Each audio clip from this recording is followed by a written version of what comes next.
दोस्तों, इन तीन महिलाओं को गलती से भी तुलसी की पूजा नहीं करनी चाहिए। शास्त्रों में कुछ ऐसी महिलाएं बताई गई हैं जिन्हें तुलसी के आसपास भी नहीं भटकना चाहिए, वरना लगता है भयंकर पाप। तो आइए जानते हैं उन महिलाओं के बारे में। लेकिन उससे पहले अगर आप हमारे चैनल पर नए हैं तो वीडियो को लाइक करें, शेयर करें और हमारे चैनल को सब्सक्राइब करना बिल्कुल ना भूलें। नमस्कार दोस्तों, हिंदू धर्म में तुलसी सर्वश्रेष्ठ और पूजनीय मानी जाती है। शास्त्रों में उल्लेख मिलता है कि प्रतिदिन तुलसी माता की पूजा सही विधि से करने पर सुख, समृद्धि, वैभव और सौभाग्य की प्राप्ति होती है।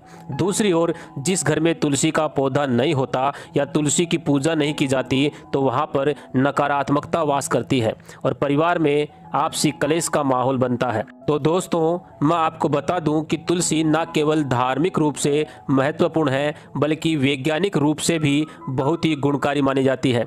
तुलसी में अनेकों औषधीय गुण पाए जाते हैं और तुलसी कई प्रकार की होती है, जैसे रामा तुलसी, श्यामा तुलसी, श्वेत विष्णु तुलसी, वन तुलसी और कपूर तुलसी।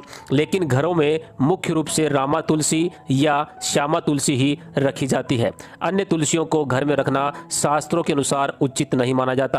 दोस्तों, शास्त्रों के अनुसार देव उठनी एकादशी पर तुलसी विवाह को सबसे ज्यादा शुभ माना गया है। तुलसी विवाह से न केवल शुभ फलों की प्राप्ति होती है बल्कि कन्यादान जैसे बड़े पुण्य की भी प्राप्ति होती है। लेकिन क्या आप जानते हैं कि इन तीन महिलाओं को तुलसी की पूजा बिल्कुल भी नहीं करनी चाहिए। ऐसा करने से तुलसी माता का अपमान माना जाता है, यहाँ तक कि तुलसी माता क्रोधित भी हो सकती हैं। तो आइए जानते हैं कि तुलसी की पूजा किन तीन महिलाओं को नहीं करनी चाहिए। नंबर 1, क्या मासिक धर्म के दौरान महिलाओं को तुलसी का पूजन करना चाहिए? दोस्तों, इस संदर्भ में महाभारत कालीन एक कथा बताई गई है जब युधिष्ठिर द्रौपदी समेत समस्त पांडवों को जुए में हार गए थे और दुर्योधन ने उस दौरान द्रौपदी को सभा भवन में बुलाया था। तो उस समय द्रौपदी रजस्वला स्थिति यानी कि मासिक धर्म के दौरान एक कपड़े में लिपटी अन्य स्त्रियों से अलग रह रही थी। उस समय उसने किसी तरह की पूजा तो दूर, अपने किसी बड़े से आशीर्वाद भी नहीं लिया। प्राचीन काल में ऐसी स्थिति में महिलाओं को सबसे अलग रहना पड़ता था। इसलिए पता चलता है कि मासिक धर्म के दौरान महिलाओं को कोई भी पूजा और तुलसी पूजा भी नहीं करनी चाहिए। ऐसी स्थिति में पूजा करने वाली महिलाओं को भयंकर पाप लगता है। नंबर 2, शादीशुदा महिलाएं, खास तौर से सुहागिन महिलाओं के लिए तुलसी पूजा बहुत ही महत्वपूर्ण मानी जाती है। तुलसी विवाह को भी पूर्ण रूप से करने से वैवाहिक जीवन सफल हो जाता है और ऐसा करने वालों को 7 जन्मों तक का साथ मिल जाता है। लेकिन क्या आप जानते हैं कि अगर आपने हिंदू धर्म के अनुसार विवाह के दौरान 7 फेरे नहीं लिए हैं तो ऐसी महिलाओं को भी पवित्र तुलसी पौधे के आसपास गलती से भी नहीं जाना चाहिए।